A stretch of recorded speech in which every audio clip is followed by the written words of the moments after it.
Hello! On se retrouve pour le jour 20 ou 21, 21 je crois, de Un jour un tarot de Sylvie et je vais te présenter le tarot entrepreneurial. Donc je prends de l'avance pour les enregistrements. Donc j'imagine qu'elle va nous parler du tarot qu'elle utilise pour discuter avec son entreprise. Et moi j'utilise un tarot spécifique puisque je trouve il est très dans les détails et il a une créativité monstre. Et il s'agit du Voyageur Tarot. Alors, le Voyageur Tarot, c'est un collage deck. Et il y a énormément de détails sur les cartes. C'est super intéressant. Là, par exemple, on est sur le 7 de bâton. Le 7 de bâton, donc, il y a beaucoup de statues mythologiques, de statues du monde entier. C'est ça que j'aime dans ce jeu-là aussi, c'est que il est très diversifié. On a des, alors, ça brille. Il est très glossy, hein. Il a un superbe dos. J'aimerais trouver la version vintage. Et les cartes sont un peu plus grandes. Et peut-être qu'il brille moins, mais bon, c'est pas indispensable pour moi. Bien sûr, comme d'hab, mes cartes sont toutes retournées. Donc, tu vois, il y a énormément de détails. Donc, pour la créativité, c'est chouette. Il y a plein de choses à aller chercher dans les cartes. Et je trouve que moi, pour discuter avec mon entreprise, il me parle énormément. Donc, on a des cristaux, on a des personnages, on a beaucoup de diversité, c'est ça qui me plaît beaucoup. C'est un tarot vintage, il a été édité dans les années fin 70, 80, il me semble, ou 90, je sais plus trop. Mais en tout cas, ce monsieur, James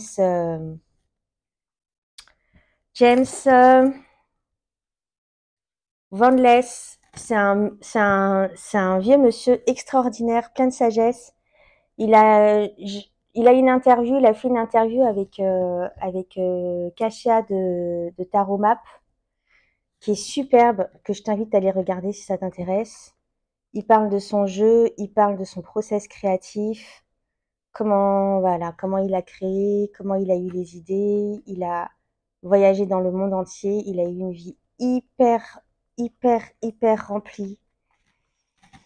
Il a rencontré plein de cultures différentes, ce qui donne la richesse dans son tarot, en fait. Et il y a plein de choses à explorer sur les cartes, je me répète. Et moi, ce qui m'aide beaucoup aussi dans ce jeu, bon, comme il y a beaucoup de détails et que il y a beaucoup de symboles, on ne peut pas, on les connaît pas toutes.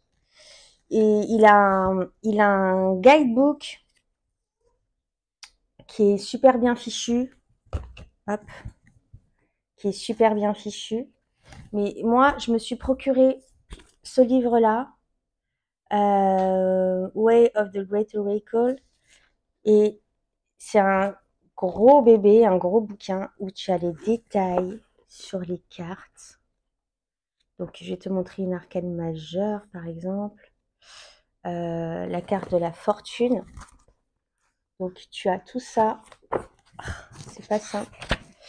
Et tu as toutes les explications des détails de la carte. Donc, sur l'aspect mental, émotionnel, physique, l'action dans le monde, la sagesse spirituelle, etc.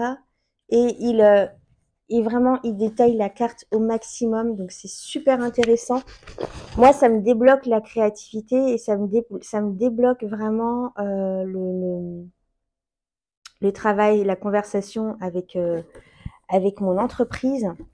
Et je l'ai utilisé pour le challenge de Cécile des intuitives qui s'appelle, j'ai oublié le nom du challenge.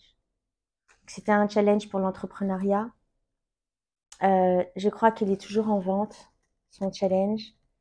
Et c'est un challenge pour, euh, pour se créer un plan d'action rapide pour son entreprise. Et ce tarot-là était très évocateur pour moi.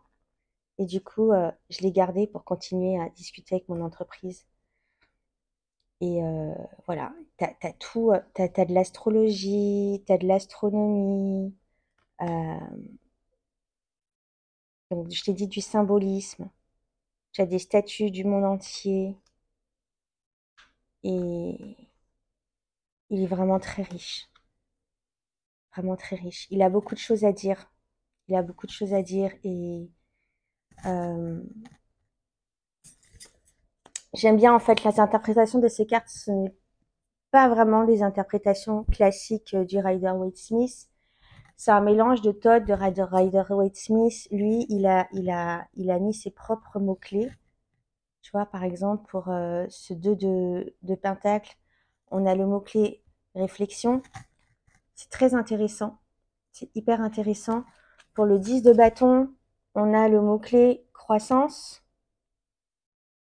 Le 10 de bâton, ça représente pas vraiment la croissance dans le Rider-Waite-Smith.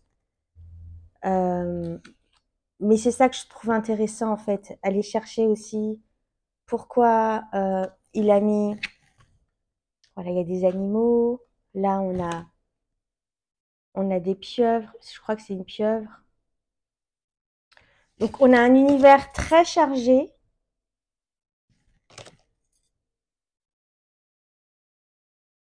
Et les personnages de la cour sont hyper sympas. Ça, c'est le sage. C'est le sage, le sage. Dans ce tarot-là, c'est la carte du roi. Donc, on a du feu dans cette carte. Et regarde cette carte du magicien. Après, on aime, on n'aime pas. Moi, je l'avais acheté une première fois il y a quelques années, je l'ai revendu et je me le suis reprocuré en 2022, début 2022, il me semble. Et, euh, et voilà, pour un travail d'introspection, déjà rien que personnellement, parce que avant que je l'utilise pour mon entreprise, je l'utilisais pour un travail d'introspection. 3 de coupe, il est vraiment top. Après, comme je te disais, il est très chargé, ça c'est le roi de Pentacle. Et c'était ma carte significative pour mon entreprise dans le challenge de Cécile. Euh, et on a une personne qui tisse, avec un vieux monsieur derrière. Et quand tu lis en fait le descriptif de la carte, ça t'emmène hyper loin. Le 9 de Pentacle, on a la récolte. Non, non, non, j'adore ce jeu. J'adore ce jeu. Après, je regrette que les cartes, bon, c'est des grandes cartes, hein, c'est taille oracle, mais ça aurait été souhaitable qu'elles soient un peu plus grandes et qu'il n'y ait pas toute cette bordure autour qui vient, je trouve, gâcher. Si elles avaient été entièrement sur la carte, les photos, ça aurait été chouette. Après, j'ai été tentée de le couper, mais on perdrait les mots-clés. Et ça, ce serait dommage. La prêtresse.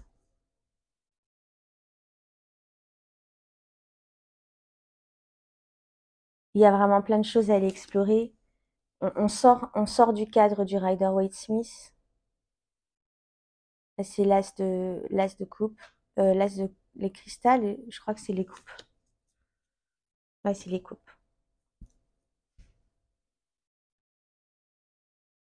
On a le roi de bâton avec ses acteurs japonais qui se déguisaient en femmes à l'époque.